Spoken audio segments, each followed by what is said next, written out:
Welcome, everybody. Excited to have this conversation today with Karen Catlin. She has been, I feel like, a regular member of the community over the last year, and really appreciate you and all you do. Well, first I should say Happy Women's History Month, everybody. This is Leading with Empathy and Allyship. We have deep, real conversations about how we can all be more inclusive leaders in our workplaces and our communities. And I'm Melinda Briana Epler, the founder and CEO of Change Catalyst, where we build inclusive innovation through training, consulting, and events. And this is a safe space to learn, to build empathy for each other, and to understand tangible actions we can all take to create change. So please ask your questions. Please share your aha moments in the chat. Really, let us know what you're thinking about, and we can address those as we go. Karen and I are good at that. So please use the Q&A down at the bottom if you have questions. So today we're speaking with Karen Catlin about understanding privilege and using it to create change. So welcome, Karen. Thank you, Melinda. It's a pleasure to be here, and hello, everyone. I love your podcast. I have done my best since the beginning of the pandemic, when we've all been sheltering in place, to join when I can, and I've learned so much, and it's just an honor to be here as your guest today. So thanks for that. Awesome. I appreciate that, and I appreciate you and just all you contribute to the world and to this community too. I really appreciate that. So just a few quick notes. Again, many thanks to App Dynamics for sponsoring this episode. And on screen, we have two ASL interpreters. Our ASL interpretation is sponsored by Interpreter Now. This is also being live captioned by Maggie at White Coat Captioning. So if you want to turn on captions, just go down to the bottom of your screen and click on Close Caption, and it should pop up there for you. And then it's in my screen right now, it's the more dots for some reason. It's kind of in that space. So if you don't see it right at the bottom of your screen, go down to more and it will be there. And our team, Juliette, Renzo, Sally, Ariyah, Emilie, Darlene, are all kind of behind the scenes doing stuff, and appreciate them. All right, so yeah, and again, use the Q&A function for questions. We'll spend some time with any questions that folks have, so please do. Okay, so let's dive in. Ready? Karen, awesome. So you know what question I'm going to ask. Tell us a bit about you, about where you came from, how you got here. What's your story? What's my story? So yeah. I used to work in tech. That's sort of an important thing here. I spent 25 years working in tech. I used to write code for a living a long time ago, and over time became more of an executive. And most recently, I was a VP of engineering at Adobe. Now, here's the thing. During that 25 years, I noticed a decline happening in gender diversity in the industry. And not a lot of people were around back when I was starting my career, but there used to be a lot more women getting computer science degrees and frankly, sitting side by side with me in conference rooms and in cube land and so forth. But I noticed the decline happening. So while I was at Adobe still, I decided I had a role to play as one of the most senior women on the engineering side. And I started our women's ERG, our employee resource group. I started mentoring a lot of women, and just kind of like being in those executive meetings and advocating for, hey, we need to have some women doing presentations at like the upcoming, technical conference we're hosting and things like that. So advocating for gender diversity in the meetings I was in. And Melinda, I have to tell you, I loved doing all that advocacy work and supporting women so much. And over time, a lot more than I liked being a VP of engineering. So about 9 years ago now, I decided to do a big shift in my own career and become a leadership coach for women who are working in tech. I just wanted to help more women enter this field, stay in this field, grow their leadership skills, grow their career. But here's another thing. I soon realized I had a huge problem. And the problem wasn't with my clients. They're all amazing women. The problem was more that they were all working in tech companies where the closer you get to the C-suite, the maler and paler it gets, right? It just like, that's what we see through most of tech, maler and paler, the closer you get to the top. And so I started realizing, like, to really help my coaching clients, I needed to make all of tech more inclusive. And I know you're on that same mission.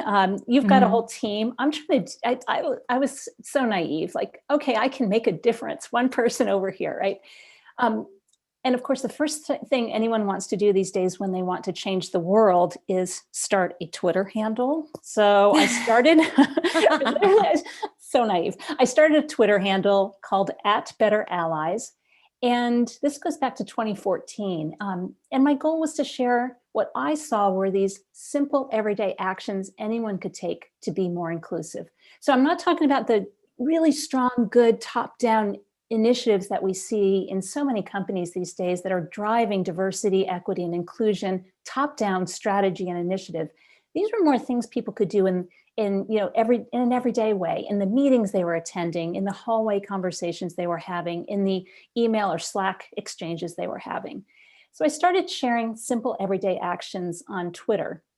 And I would curate these from research that's being done by social scientists out there, or just cautionary tales, as I like to call them, that I see online. A great example of this is back when so much was in the news about Uber and their lack of inclusive workplaces. Just one thing, I shared many things from that era, but one thing was it came out that Travis Kalanick, who was the founder and CEO at the time, he was using the nursing mother's room for his personal phone calls. And of course, that's not cool because the nursing mothers then can't get in there to do what they need to use the room for, right? So when I see that reported, I think it was Kara Swisher who reported on it, I go over to Twitter and just say, I pledge not to use the nursing mother's room for my personal phone calls. And then there's a little snark I add sometimes, and I say, unlike Travis Kalanick at Uber, and link to Kara Swisher's article, right? So anyway, this Twitter handle started growing in popularity, and I started getting speaking requests, and it was anonymous at the time.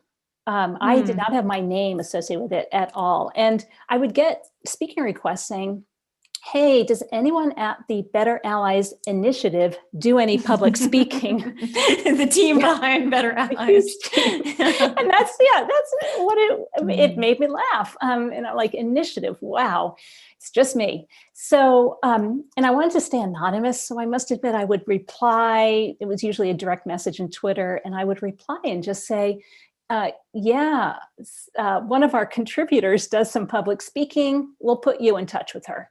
And then I go to my personal Twitter account and reach out and just say, hey, I'm Karen Catlin. I contribute to Better Allies and I love public speaking. What do you have in mind?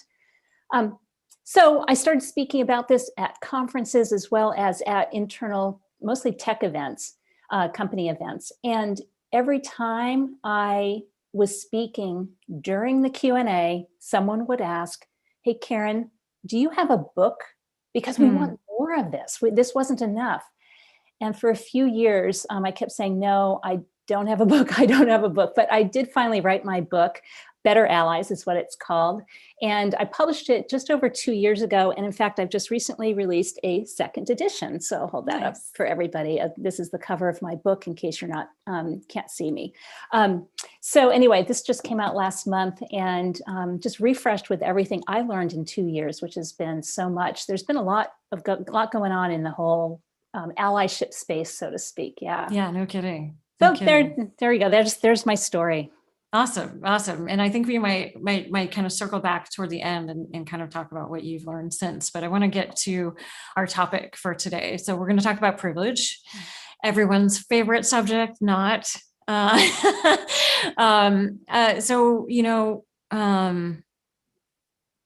A lot of people are turned off by the term when they first hear it. Many people on this call may be turned off now and I'm glad you're tuning in despite that. Or confused by it or just, not sure what to do with it. I mean, I know I was turned off by the term when I first heard it. So, if you're uncomfortable with the word and the idea, you're not alone. So stick with this. I want to define it first, and then we can kind of talk more deeply about it. So, Karen, how would you define the privilege? Yeah, privilege. I call it the P word because it's like people don't want to even talk about it and mention it. So the P word, privilege is just a set of unearned benefits we get because we're part of some social group, some group. They're unearned benefits that we get. And I think that people are uncomfortable with it because we tend to get a little defensive when we hear our privilege pointed out, when someone does point out that we are privileged. And we get defensive, I think, because we think, well, like, wait a second, what are you saying about me? Are you saying I haven't had to work hard to get where I am today, to accomplish what I've done? Are you telling me I'm lazy, or that I've had like an easy time of it? And I've been there myself when I first started understanding privilege and people pointing out different things. And I went to an Ivy League school. And so I realized that's a source of privilege for myself. But when people were pointing that out, like, Karen, you have a computer science degree from an Ivy League school, you can go into that meeting with so much confidence that people will listen to you. I remember this conversation. And my first reaction was like, well, wait a second. Like, I worked hard to get into that school. And once I was in college, it wasn't easy. I mean, I worked really hard to get my computer science degree, and it was challenging. And plus, I had to work campus job and take out student loans. And I've worked hard since then to grow my career. Like, wait a second, I'm not privileged, right? That's the first reaction. I get defensive. But I've since learned, it's like, oh, yep, I do have that privilege that I went to this school, and that gives me certain unearned, well, they're earned, I guess, if you want to think about it that way, but they're just benefits I receive simply because of my alma mater. Like, that's kind of weird, right? I get benefits. But then I started exploring privilege a lot more as I was writing my book and trying to understand, how does it manifest itself at work? And I think in tech, as well as in so many other industries, yeah, you have privilege if you're a man and if you are white. I mean, that's the top of my list, like male and white. But it gets a lot more nuanced. Nuanced in terms of like a degree you hold or not. I mean, for people who perhaps learned experiences by going through the armed services instead of going to a 4-year college, like, there's potentially some bias against people who don't have 4-year degrees in some industries and some companies. And so it's a sense of privilege to have a 4-year degree. It's a sense of privilege. And this, I'll say it and I'll explain why I'm kind of hesitating, but like, if you're a caregiver, especially in this pandemic, it's a sense of privilege not to be a caregiver, even though I'm a mom and I love my children, and it gives me, I think I get a lot of benefits by having my children. It still means that if you don't have caregiving responsibilities for children or other family members, you can be available at a moment's notice, potentially, to work on something. You can stay late for a meeting that might be running over. You can put in a couple extra hours in the evening to prep for tomorrow's work or something like that, where caregivers may not have that luxury, that benefit that you get. So anyway, so that's, I hope I've answered your question. Maybe I'm talking a little too much, but I hope I answered. No, that's good. That's good. I think, yeah. And I would just add, you know, it's new. There's a lot to it, because, well, we're all, you know, all of us listening or viewing right now, we have some privilege, right? We're in a place where we can get internet, where we can be a part of this. We have the time, you know, so that, you know, it's all relative too. I mean, I certainly struggled with privilege in similar ways. When I first heard it, I thought people were telling me I was doing something wrong, that I was being something wrong because I had privilege. And, you know, part of it, I think it's all wrapped up as guilt or shame as well, that once you start to realize it, that's a deep feeling, right? And then the lack of power to really change it. And that's what we're going to talk about kind of later as well. Okay, you can't change your privilege. You can though use your privilege to help somebody else and to support somebody else and to change the balance of privilege ultimately. Right. And it doesn't at all, like you said, it doesn't at all negate the fact that we have to work hard to get where we are. It just means that the more privilege you have, the less privilege you have, the more barriers you have to get there. Right? Yeah, exactly. And when we understand our privilege, it allows us to be empathetic, which is a part of allyship, but empathetic, and then to take action in support of people who don't have all the privilege we have. That's really why it's so important to understand this. It's like step one in the ally journey is understand the privilege. Yeah. And privilege can be based on gender, race, ethnicity, disability, religion, age, sexual orientation, class, caste, geography, country of origin, all of those things, as well as the kind of compounded structural inequities in housing and education and healthcare, justice, workplaces, et cetera. So et cetera. I know the list is pretty long. You know, when I first started all this work, I was so focused on gender because I'm a woman working in tech. That was my initial focus, my lens through which I looked at everything. But the more I understood about privilege, the more I realized how intersectional it is and how nuanced it is in terms of all of the different demographics you just mentioned. So that fortunately, I've understood that, and I've been able to expand the lens that I apply to all of this work. Definitely. Awesome. That's great. So what do you say to people as you're doing your work that are resistant to this? How do you help people kind of through that to move past that? So in my book, and I also have a free PDF download on my website if people want to check it out, but I have a list of 50 ways you might have privilege in the workplace. And all I do, you've probably heard or maybe participated in these privilege walks where people get up, stand in the lines, take a step forward or back based on different questions that are being asked about privilege. And while I love those, they also should, I think, only be used when there's already a lot of trust within a group, because otherwise it does become kind of a shaming, blaming kind of thing of who has the most, who has the least. So if there's trust in a group, it's a great exercise. But with the work I do, I don't know when I'm leading a workshop how much trust, for example, is in the group already, or when I'm giving a note or talking a keynote or talking like this. So instead, I recommend people take stock of their own privilege using this list of 50 ways you might have privilege. And it's on betterallies.com if people want to go take a look at themselves. But take stock. We'll share the link in our resources, which will go on our website, and also we'll put it in the chat here for the live audience as well.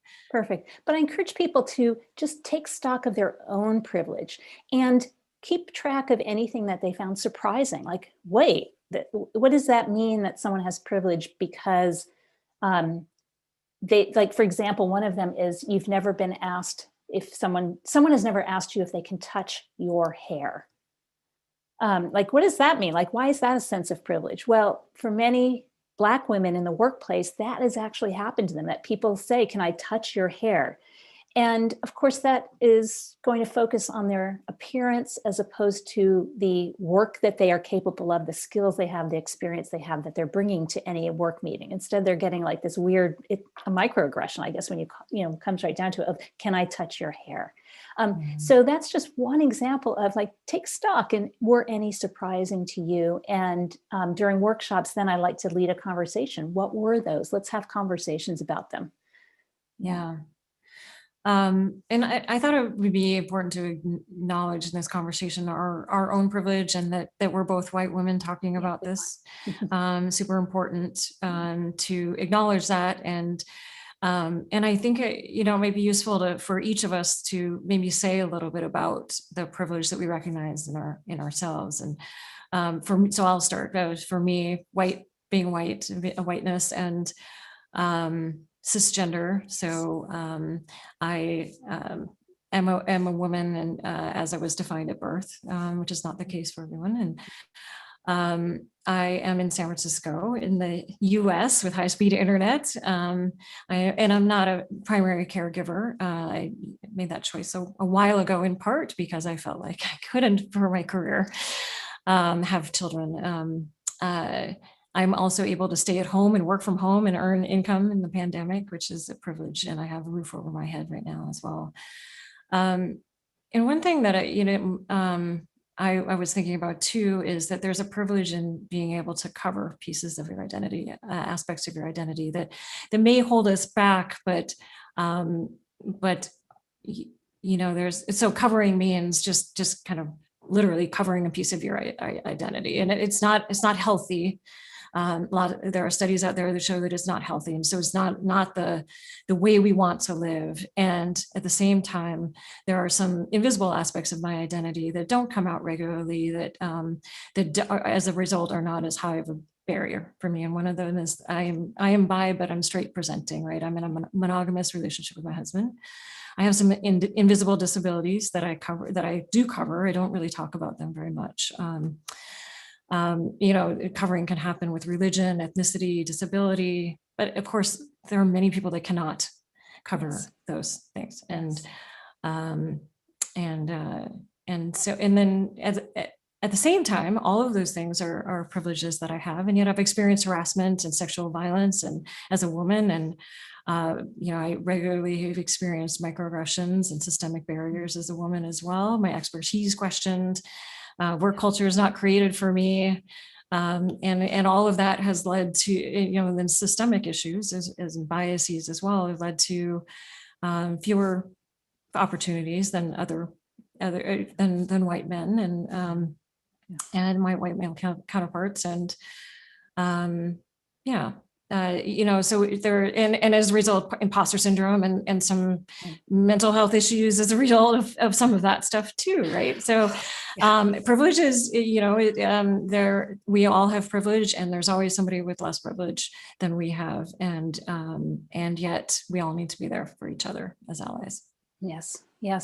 Well, you and I share many of the same privileges. I'll add a few to the list, and thank you for. You showed a lot of vulnerability then, Melinda, and I thank you for that, because I think that's important for us to be vulnerable with who we are, how we can own this privilege and move forward. And it's not to say that just because we aren't white men, we can't use our privilege for good. We are both white women. But with all the other privilege we have, we should be opening career doors and changing workplaces to be more inclusive with that privilege. Mm-hmm. One other thing that I have realized through the work I've been doing on this is another sense of privilege is not only are you and I both based in the San Francisco Bay Area with high-speed internet, but we also, at least for me, I have a US citizenship. I was born here. I, am a US citizen. Are you as well? Yes. Mm-hmm. Yeah. What that allows us to do, if we were both working in corporate America, which we both have our own companies, so it's a little bit different, but if we were in corporate America, that might give us a little more confidence to take risks with our careers. Absolutely. Risks in terms of, signing up for that stretch assignment to go take on this new risky project that is unproven. Yeah, sign me up.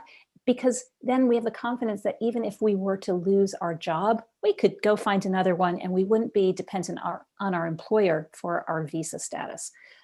So it's pretty nuanced, all this privilege. But that's why I curated that list, to help people really think about it deeply and how that might show up in the workplace. Awesome. So let's talk about how we use our privilege to create change. I think, you started to touch on that. I think that's really important. We all have the ability to do that. So what are your thoughts on that? I know. So one source of privilege you might be is having a sort of sense, confidence, whatever that might be, of when you speak up in a meeting, people will listen to you. Okay. And that might be because you're a vocal man who just navigates the life that way, but it may be that you're at a certain standing in the organization, a certain level, for example, or whatever, however you build credibility in your field, right? So you may have that confidence that when you speak up, other people will listen. So much of our work life is based in meetings. So use that privilege to be aware that not everyone has it, and that there might be people trying to get a word in edgewise, or people who are, when they speak, get interrupted, or when they speak, someone repeats their ideas later on in the meeting and gets all the credit. Realize that not everyone has that has that same respect you might have. And then when you see those acts of non-inclusive behavior in meetings, see what you can do. If you notice someone is getting interrupted, say something like, hey, I'd like to hear Melinda finish what she was just saying. Just redirect the conversation. If you see someone picking up on someone else's idea and repeating it later on, say something like, well, hey, I see you agree with what Melinda said earlier, right? So this isn't shaming and blaming, but it's just pointing things out and moving the conversation back in a respectful way to the person. So there's one example. Do you have any other things that you spend so much time thinking about allyship, and I know you're working on your book on allyship as well, which is awesome, because I think we need a huge bookshelf full of books on how to be allies. And so there are a few out there, and yours is going to be a welcome addition. But what other things in meetings do you see that aren't inclusive, and how allies can use their privilege? Do you mind if I ask you questions? Oh, sure. No problem. I think, being somebody's champion. So, whether that is giving them the platform to speak. So, I've done that a lot over the years, and we do that with our tech inclusion events. We do that with this podcast, right? And you're just finding ways to give somebody else the platform, whether that is in a presentation, like sharing the presentation so that somebody else has a chance that wouldn't have had a chance, or that is mentoring somebody and really like being there for them to help them navigate their career. Or even better, sponsoring them, which means taking your influence, your privilege, and using it to help them advance in their career, whether that is opening up your networks, that is referring somebody for a job or a promotion, advocating for them to get that promotion internally. There's a lot of ways that you can internally influence that, especially part of that is countering biases by your advocating and creating change there. Yes. Really, recognizing, I think recognizing your own biases and countering them, actively countering them, not just filtering them, but taking the next step and really, what can you do to counter the effects of biases? And microaggressions, of course, when you're in a position of power in a meeting, you have the ability to interrupt microaggressions in a very different way. And so, and I would say it's responsibility as well. So what can you do to correct the situation and in a way that is nurturing nurturing, builds empathy, builds education, builds understanding. And we can't go too much into that in this episode, and maybe we can think about doing that in another episode. But that responsibility of a leader, if you're in a leadership position, to interrupt harm is a key piece of using your privilege. Can I add to something you made me think too? Another key part is not causing harm, but also not shining the spotlight on yourself. Like, aren't I so awesome? Yes, often taking a step back too. And realizing with your privilege, you don't need to have it be about you. You've already got it easy, so to speak, compared to people from other underrepresented groups. So I think that's another aspect of privilege, is realize you don't have to make it about yourself. People will notice if you're doing a good job, if you're being an ally. People will notice, but you don't have to make it about yourself. I love this example from when I first joined Adobe. I was a VP of engineering, but there were many VPs of engineering, and I was in a large engineering leadership meeting. And my boss at the time, who was an SVP, senior vice president, I heard him say, and this is one of these everyday acts of sponsorship that you were getting to or referring to. He said, what I learned from Karen Catlin is the following. And he went on to share something I had told him in a one-on-one the previous week or two. But by doing that in a public meeting, first of all, he made me feel great. But secondly, he was a senior, highly respected senior vice president. And to say that he had learned something from me was credibility building for me. So I think when we use our privilege to endorse other people and say what we even just learn from them. I think that can go a long way towards these everyday acts of sponsorship that open those doors that you're talking about. Yeah, absolutely. Absolutely. And I was thinking also, there are other ways, in case this is helpful, just other ways to kind of go beyond the normal things that people say around allyship. Each person has things that they can do in their work that is remarkably different and unique to their work. So for example, I was asked to do a TED Talk in 2018 about a different subject. And I decided to use that platform, that really important platform, to talk about allyship and to really create change with that. So, I think that there are other things that you can think about in your work that, just shift it a little bit. And, I still, was able to do a TED Talk and create a lot of impact and reach millions of people, and create change for other people in their lives as well.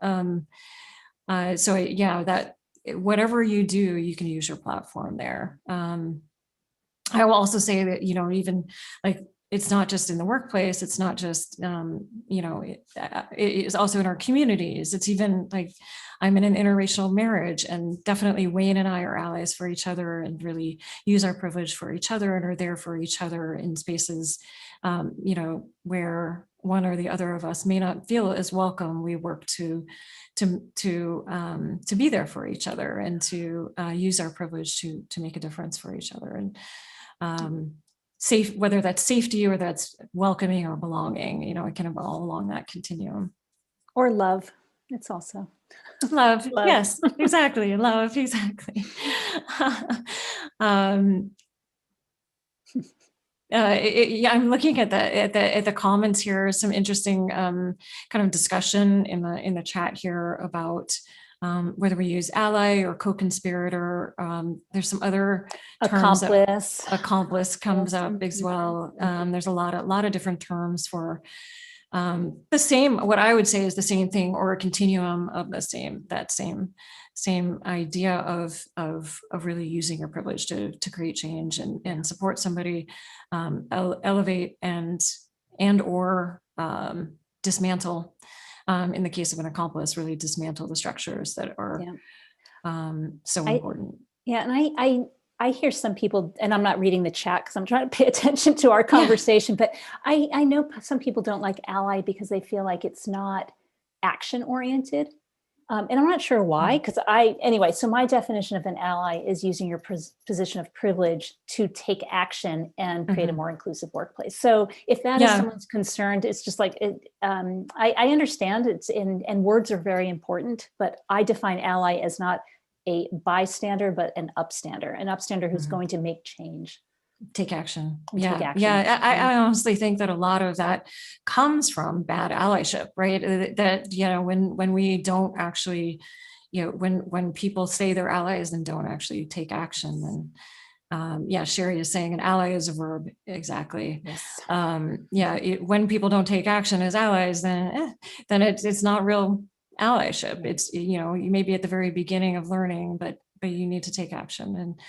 And so I appreciate this chat. It's fantastic.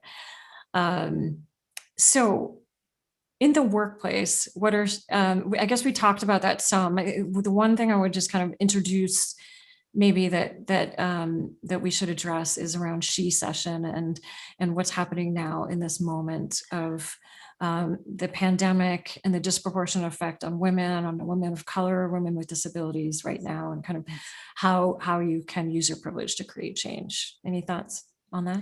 Yeah, I mean, gosh, there's so much happening, and I don't have the stats top of mind, but the number of women who have left the workforce since the beginning of the pandemic is heartbreaking and overwhelming at the same time.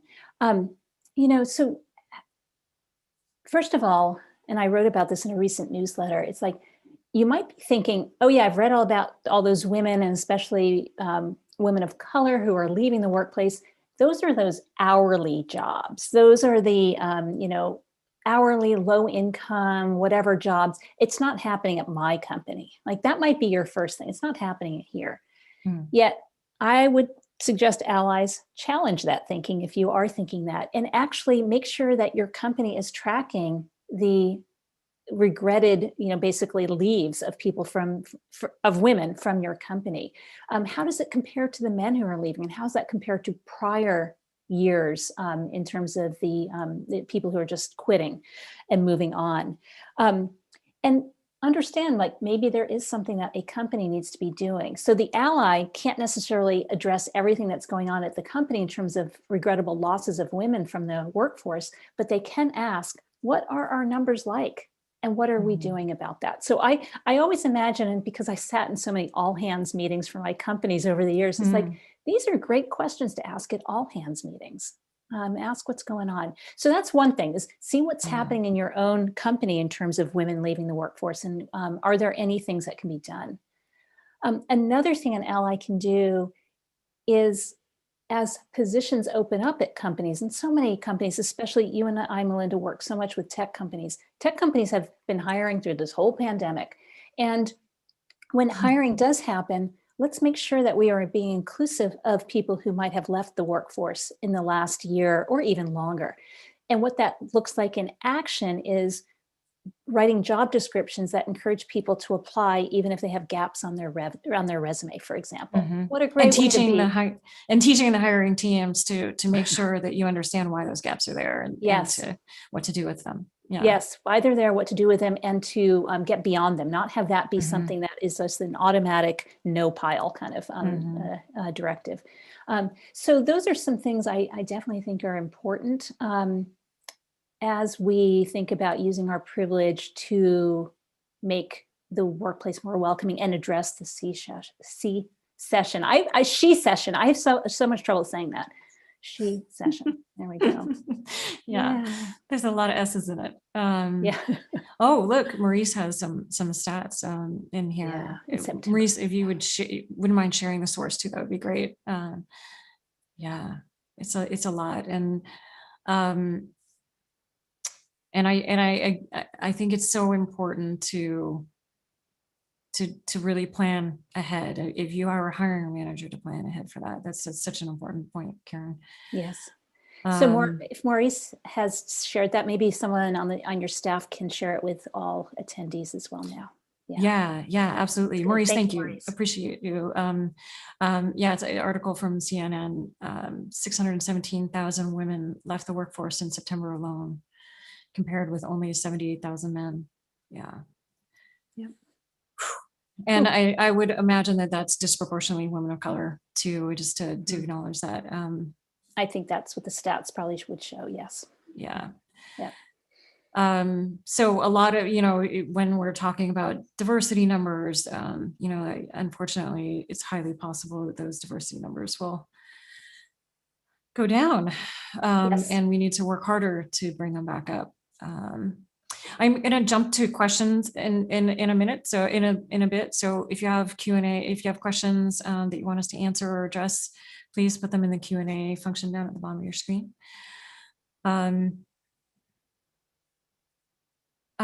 So let's talk about, so first, congratulations. I didn't say congratulations before, your second edition of the book coming out. Yeah. What have you learned since the first edition? What did you change? I know. So the last 2 years, let's think about what's happened. And even just in the last year. So the pandemic, definitely, but the resurgence in interest in Black Lives Matter, as well as the US election. I mean, these were huge seismic changes in our world. And as a result, and especially around Black Lives Matter, I feel that there was a lot of research done in the experience of Black women in the workplace that it's either new research, which has been great, and I learned from it, or it was research that had done before and it has resurfaced. And, bad on me, I take responsibility that I didn't find some of this research when I was doing my original book, my first version.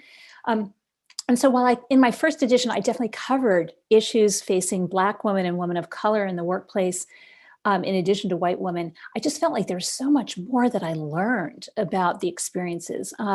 Things like different microaggressions, research that's been done in terms of microaggressions, like I have less opportunity to showcase my work as a woman of color versus my white peers, or my manager meets one-on-one with other people on the team and not me, or I've never had an informal interaction with a senior leader, like a senior leader asking me how was my weekend before we got started in a meeting or something like that, which of course leads to further networking opportunities or just a connection and a trust there. So learned a lot more about the microaggressions that that women face. I also will say, and I know you had Jeannie Gainsbourg on your podcast a month or two ago. I learned so much from her book, The Savvy Ally, about how we can be allies as straight cisgendered people to people from the LGBTQ plus community. And so I've definitely woven a few of her stories, with permission, of course, into the second edition. Yeah, so those are just a few things I'd like to highlight. Awesome. Awesome. I was also able, and I'm just going to get a little tiny bit political here, but I was also able to give some very recent examples from the political landscape in the US, such as the importance of using titles, honorifics for women who have earned them, such as using Dr. Jill Biden to refer to our First Lady now, where recently, just in the fall, there was a Wall Street Journal op-ed that said, Dr. Jill Biden should drop the doctor when she goes to the White House. It's like, no, she has a PhD. She can use that. That was my thing. So anyway, I wove that into the book. And I also was able to talk about how Vice President Kamala Harris, before she was VP and was in the vice presidential debates, had to stop the man-interruption in its tracks because Vice President Mike Pence was interrupting her, and she was just like, "Mr. Vice President, I am speaking." And he kept going, he kept going. And she's like, "I am speaking." I mean, just highlighting and making sure that those examples were woven into the second edition to make it very relevant and current. Awesome. Awesome. Yes, Kamala. Yes, says Brian. Awesome. Yeah. So just jumping to a thought that Sherry shared in the Q&A. It's more a thought that maybe we can react to. Is one marker privilege that I added in my work. Did you have regular dental care as a child? I added it because a participant in the workshop talked about her experience of not having had braces as a kid and how people treated her based on the appearance of her teeth. It's a marker it can be a marker of class. Yeah. Yeah. Wow. Thank you for sharing that, Sherry. And I know you from Twitter, I think. So thanks for joining us today. Yeah. And I think we kind of addressed this, but and if there's anything else you have to say on this, Adam asks about whether we consider white privilege in our work and how does this impact allyship? Yeah. It's a cornerstone. So definitely we as white people here in the US and many other countries around the world have so much privilege that, again, unearned. This just happens because of the color of our skin. So it is an important part of privilege. Yeah. But that said too, I don't want to say that people who aren't white, who are Black, Latina, Latinx, and so forth, Asian, there's opportunities for people without white skin to also recognize privilege that they have and be allies as well. But us white people, we've got a lot of work to do. Yes. So, maybe one thing you should say too, we talked about us each sharing about what we've learned over the last couple of years since starting the work on allyship. And it's just for context, everybody, I think Karen is, as she mentioned, she has the Twitter handle started in 2014. We started working on allyship in 2015 with our first Tech Inclusion conference and really addressing that with a couple of sessions there. It was a big deal. It was definitely a big deal and hard to bring people onto a panel about allyship at that time. And then, 3 years later in 2018, I did a TED Talk on allyship. Yes. And have, it's been, it seems like forever since then. And I've done a lot of work since then. And so what I've learned is around the behavior change, is around what it really takes to create behavior change. And and to build empathy and help people along that journey. And what are the mechanisms around that? What are the training and the coaching that can really help people along that journey, and how to help people get past the fears and over the humps of learning to real action. Again, that emphasis in the chat was, and what we talked about earlier about allyship, advocacy, accomplice, all of that 100% has to do with action. And then the other thing that I have seen, though, is that the term has expanded so much, and that so many people are realizing their role to play, their need to really step in and step up, and sometimes step back to create change. Yes. Yeah, there's definitely a lot of interest in this topic, definitely. And I'm also seeing it, I don't know if you've seen this, when there are DEI strategies within a company, a pillar, often there are different pillars within any strategy, but a pillar I've seen more and more is allyship. So realizing it's not just whatever they've been doing in the past or what they want to focus on, but they really need to enable every individual in every corner of the organization who really are the ambassadors of a culture. They need to enable and empower people to be inclusive so that culture everywhere, wherever the company is and exists, the company's culture can be more inclusive. Mm-hmm. Yeah, absolutely. We had another question from Melissa that came up, going back to your talking about Dr. Jill Biden, and she asked, why encourage the use of titles to reinforce hierarchy in our society? Oh. It's interesting. Yeah. Interesting. Yeah. So here's what happens, unfortunately, too frequently. Any kind of panel or meeting where and let's use the medical profession as a very simple example. I hear this happen from so many doctors where there's a meeting going on and people in the room will refer to doctor if he's a man, but first name if she's a woman, even though they both are medical doctors. And so when you have people using doctor for just the men and first name casual for the women, it undermines their credibility, the work that they've done to get to that point, their expertise. So I think that we need to be equitable and use the titles consistently. But why use them at all, I guess, is Melissa's question, because it reinforces that hierarchy.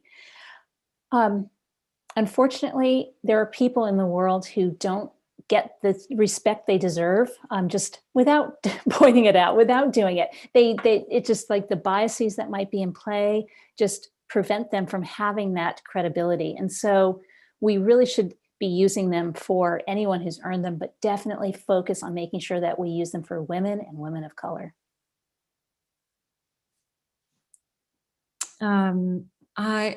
Thomas has more of a comment here, but I think it's an important one. So in my opinion, how the important work isn't only the important work isn't only about the role but it is in the action and the platform of how we use your privilege and advocacy to raise awareness and amplify and lift up the voices that aren't seen or heard. And he says that is where I had the journey through myself. Working at Costco has been being promoted full-time through individual and as an individual with intellectual learning disabilities.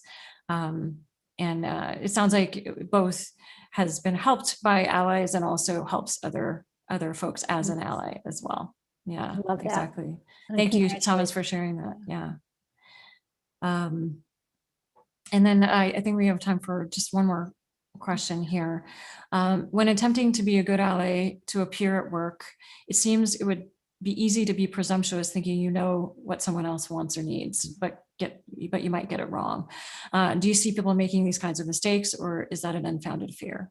Oh, yeah, no, it does happen. And part of this, I think, is a desire to be helpful. And we think we might know what would be helpful to someone else, but it is important to reach out and understand what people want us to do. One example, and I share this in my book, is I got an email or a Twitter message at some point from someone who said, Karen, I am just been appointed to the leadership of our allies employee resource group at my company. It's a new group for allies, and I'm one of the leaders. And do you have any advice about how we can go about setting up our annual goals for the allies group? And I was like, well, have you asked the other employee resource groups what their annual goals are and what they might need you from allies? He's like, no, that's, I'm hoping you can give me some ideas of how this has been done for other companies so we can provide some ideas to the other ERGs. I'm like, oh no, just go ask the other ERGs, find out what their annual goals are, and then figure out how you can be in support of them getting their work done, achieving what they want to do. So that's just like one example of, it's tempting to feel like I don't want to bother someone. I want to just like come up with a plan. I want to have something people can poke some holes in maybe, but really start with asking the audience that you are serving, the community you're serving, to find out what they need. Yeah. Mm-hmm. 100%. And just adding on to that is what Sherry's comment is you want to act as an ally, get really good at apologizing for the inevitable mistakes you'll make, right? Yeah. We all make mistakes, and Karen has corrected me before, and that's really important. It's really important to make yourself open to that feedback, and to take it in and to keep learning. It is definitely all about learning and continuing to learn and to grow as an ally, and not to use fear as a reason not to take action. Yeah. Okay. We went through that pretty quickly. Let me see if I can get through another one. Daniela asks, have you spotted differences of allyship when comparing workplaces in the US versus other countries? What are they? Yeah. So I think that, and my lens is the US. This is where I've worked primarily through my career, where I'm based. So I am very US centric, and I will admit that. As I speak about my book now to global audiences, I get similar questions. And one example that I think we need to be aware of is there are cultures that are highly respectful of seniority and the elders in a community, and actually pointing out that an elder, for example, and I worked for a Japanese company before, so I'm going to use that as an example, but pointing out that an elder might be not being inclusive, might be interrupting someone, might need to learn something new is not a respectful thing to do. So I think we do need to be aware of the cultures that we are working within and adjust our allyship accordingly, because this isn't going to be effective if you're shaming, blaming, and doing something that is so against your cultural norms that it's not going to be effective. You have to navigate in a way that's going to be effective. Mm-hmm. Mm-hmm.